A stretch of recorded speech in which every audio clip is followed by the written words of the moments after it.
Donc, bienvenue à tous à cette rencontre mensuelle de la MRC Domaine du Roi qui, ce mois-ci, c'est Robert Val qui nous accueille. Donc, on remercie Robert Val de leur accueil. Je ne sais pas si M. Bergeron voulait lancer un petit mot d'entrée. Vous êtes toujours les bienvenus, puis bienvenue à tout le monde. Alors, on aime toujours vous recevoir à Robert-Val. Merci, M. Bergeron.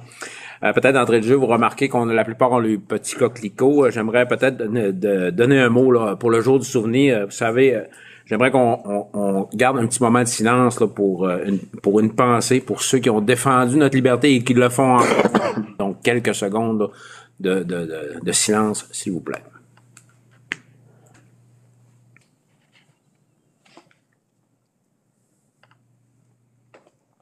Merci à ces gens qui nous défendent notre liberté. Donc, j'aurais un ordre du jour à vous proposer. J'aurais un ajout à proposer en 3.2, la ratification du procès-verbal de la séance extraordinaire du 3 novembre 2022. Sinon, s'il n'y a pas d'autres points à ajouter, j'aimerais avoir une proposition pour l'ordre du jour actuel. Monsieur Langevin, appuyé de Madame Hudon. Je vous demanderai de vous nommer pour s'assurer d'un bon suivi au niveau de l'enregistrement. Donc, nous aurons en 3.1 la ratification du procès-verbal de l'Assemblée du 11 octobre 2022, comme elle vous a été transmise dans les délais impartis, et si le tout était conforme. J'ai besoin d'avoir une proposition. Justin à la prise. Proposé. Serge Bergeron. Appuyé, merci. 3.2, ratification du procès-verbal de la séance extraordinaire du 3 novembre. Celle-ci aussi vous a été remise dans les délais impartis et si c'était conforme, j'ai besoin d'une proposition. Oui. Madame Laroche, oui. Bernard Boivin.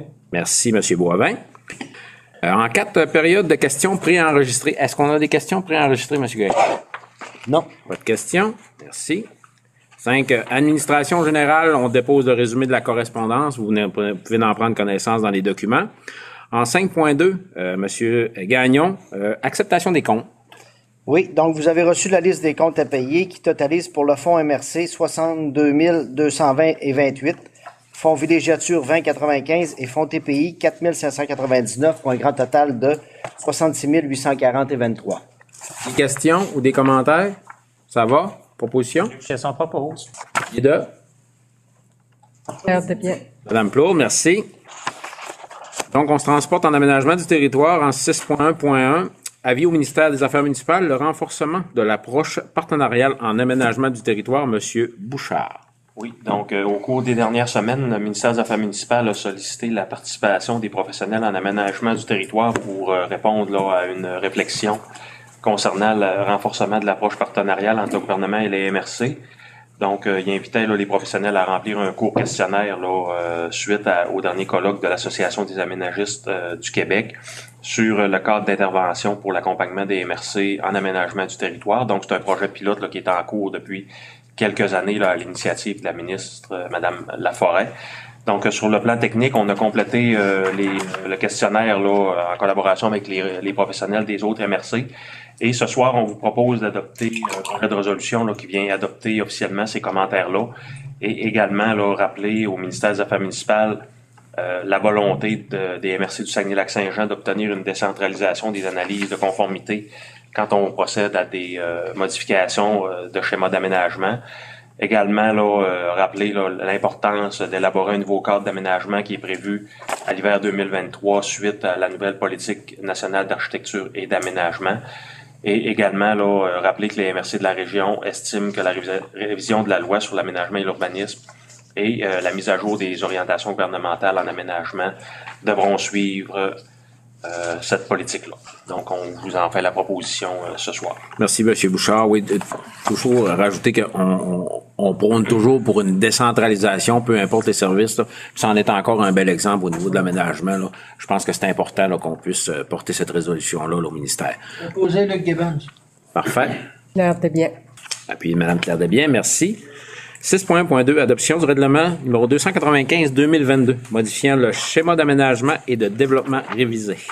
Oui, donc ce soir, c'est l'adoption de ce projet de règlement-là qui vise à modifier la planification du développement résidentiel dans les périmètres d'urbanisation de la Dorée et de Lac-Bouchette Donc, ça vise à relocaliser là, plus spécifiquement des zones d'aménagement prioritaire et des zones de réserve à l'urbanisation.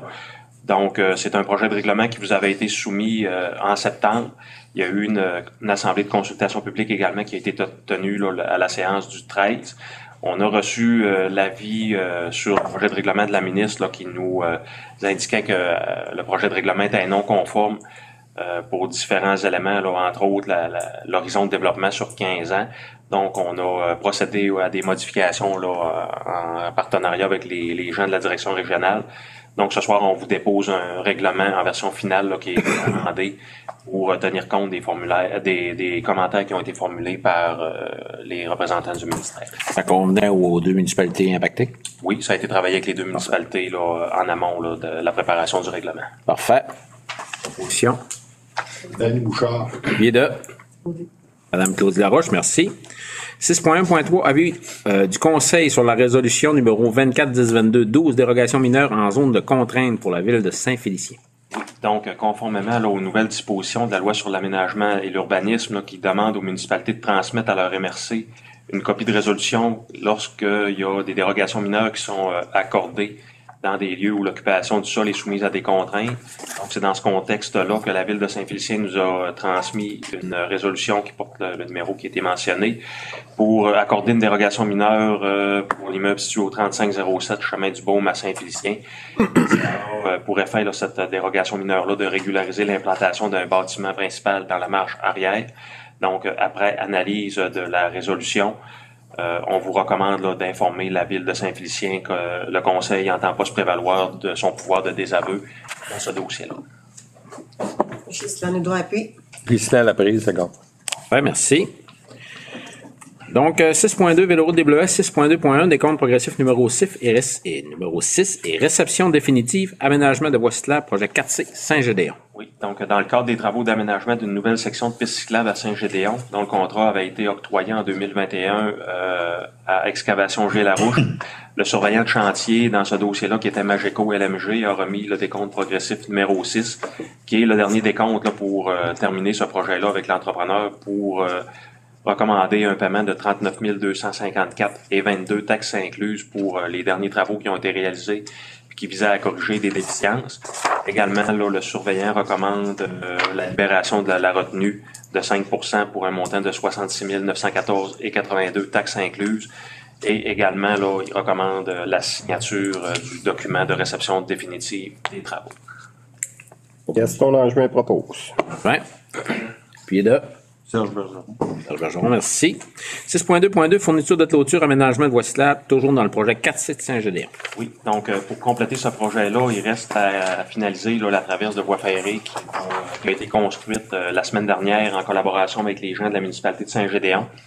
Donc, pour finaliser là, l'aménagement de la traverse, on a installé des clôtures là, conformément aux exigences du CN.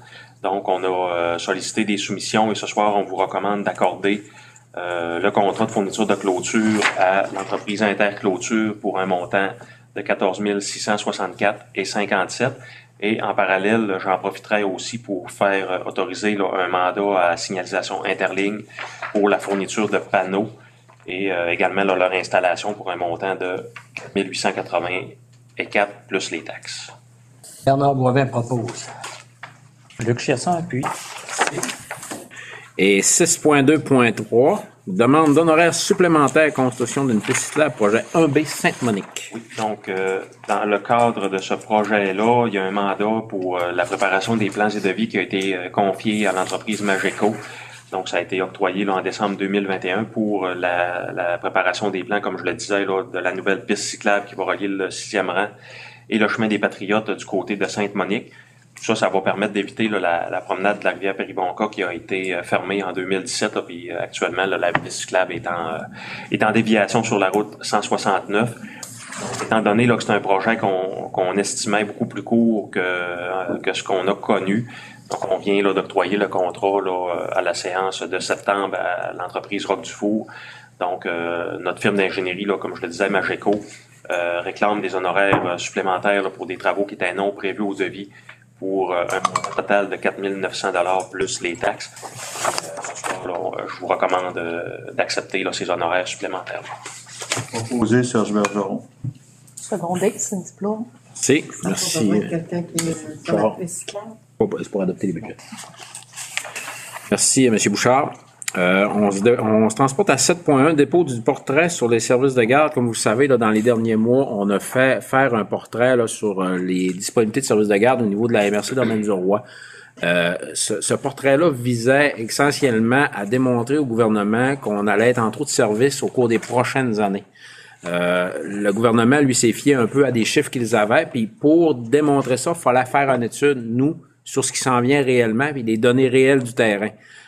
Parce que ce qui n'a pas été pris en compte souvent, c'est l'immigration, après ça, des familles qui déménagent ici. Tu sais, il y avait un clash entre les chiffres qui étaient fournis par le ministère puis le chiffre qu'on doutait qu'on avait besoin sur le terrain. Donc, c'est pour ça qu'on a fait faire cette étude-là, puis on s'est réellement aperçu que dans les prochaines années, là, il y allait avoir un taux de service, on parle d'un 40 à 50 places là, qui va manquer au cours des prochaines années de base. Ça veut dire que s'il y a des supplémentaires en plus, là, on va être vraiment en bas des chiffres qu'on a besoin. Là. Donc, c'est pour ça qu'on a fait faire cette étude-là, puis que ce soir, on la dépose. On vous l'avait présenté d'ailleurs en plénier là, dans les dernières semaines. Donc, ce soir, on le dépose officiellement là, au niveau de la table de la MRC. Donc, c'est un dépôt, pas besoin de juste. Oui, ça prend une résolution pour l'adopter puis autoriser sa transmission ministérielle.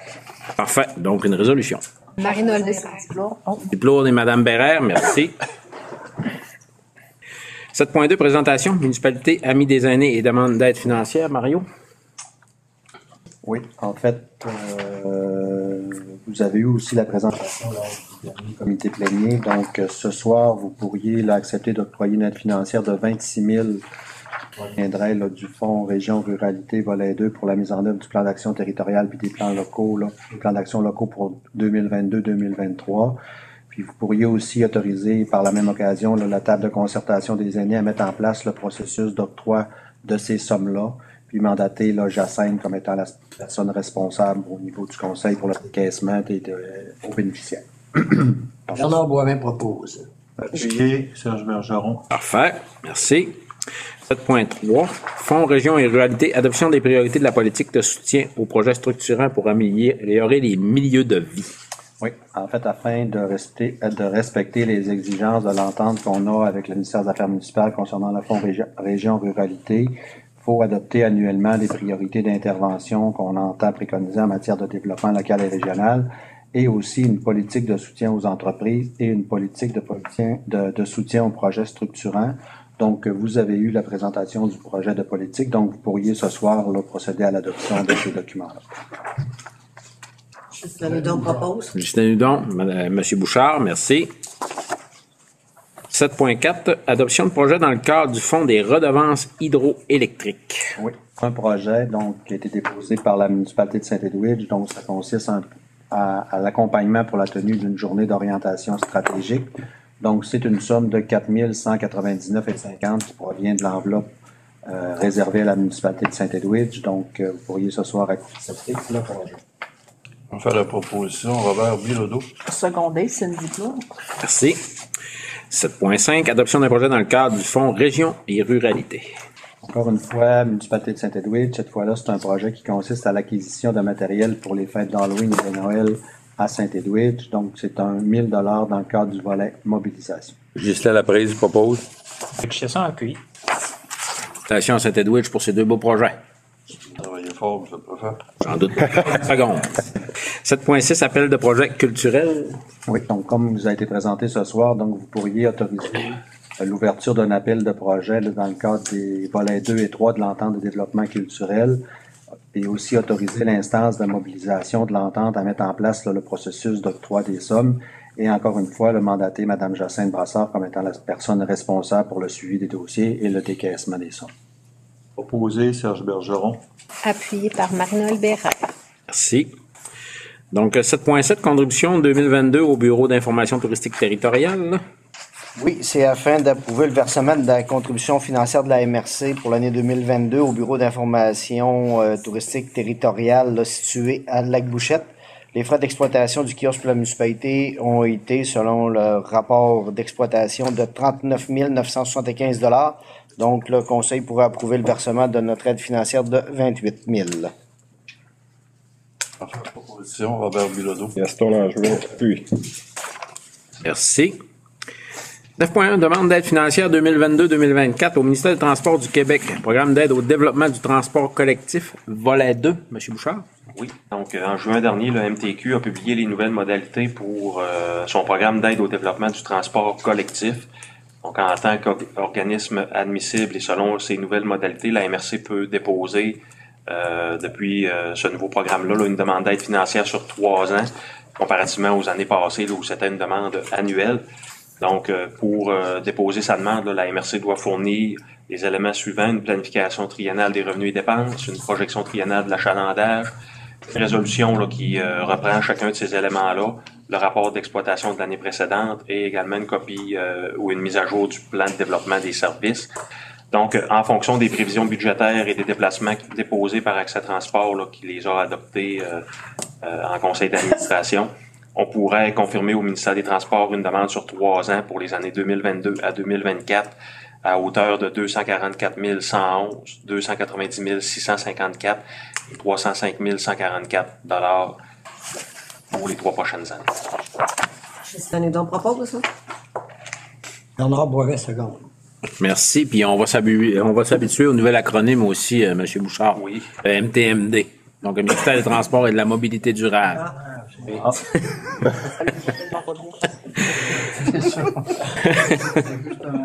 10.1. Contrat de radar politique d'intégration des arts à l'architecture et à l'environnement des bâtiments et sites gouvernementaux publics. Monsieur Gagnon.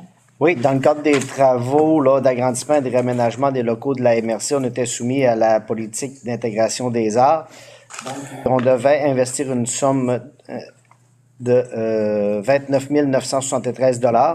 On avait déjà conclu par la résolution 2022-78 un contrat de 4 500 avec l'artiste M. Jean-François Fillon pour la production d'une maquette. Cette maquette-là a été soumise au comité chargé de réaliser le mandat le comité recommande l'acceptation de la proposition de l'artiste. Donc, il y aurait lieu d'accepter la signature d'un contrat pour la réalisation de l'œuvre d'art au montant de 25 473 $. Marie-Noël Bérère. Appuyé, Serge Bergeron. Pour ceux qui se posent la question, quand l'œuvre d'art va être faite ou quand elle va être rendue, elle va être disposée à l'entrée de la MRC là, à l'intérieur de nos bureaux. Merci, M. Gagnon. Donc, en 13, en territoire non organisé, autorisation de paiement et réfection d'un ponceau au lac Yves.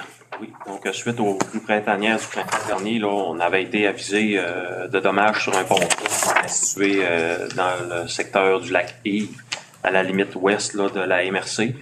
C'est un chemin là, qui donne accès là, à notre secteur à partir de la route 10, en passant par la pourvoirie coloniale. Là, donc, ça donne accès à quand même beaucoup de villégiateurs là, par ce chemin forestier-là. Donc, on avait eu des échanges avec l'entreprise Mini Machine Jean Lavoie pour réaliser les travaux. Donc, ils se sont rendus sur place, mais surprise à leur arrivée, les travaux avaient été réalisés par une entreprise où on ne sait pas trop qui. Donc, après négociation avec l'entreprise, là, on a convenu d'accepter de payer une partie des frais engagés pour ce déplacement-là. Ça s'élève à 3 502,62 taxes incluses. On pourrait prendre là, les sommes nécessaires pour ça dans la politique de retour de taxes dans le fonds d'urgence. Oui, propose le Québec. Secondé par Cindy. Merci. Deuxième période de questions. Pas de questions. Question pour la levée de la réunion. Madame Laroche, merci beaucoup. Laurence,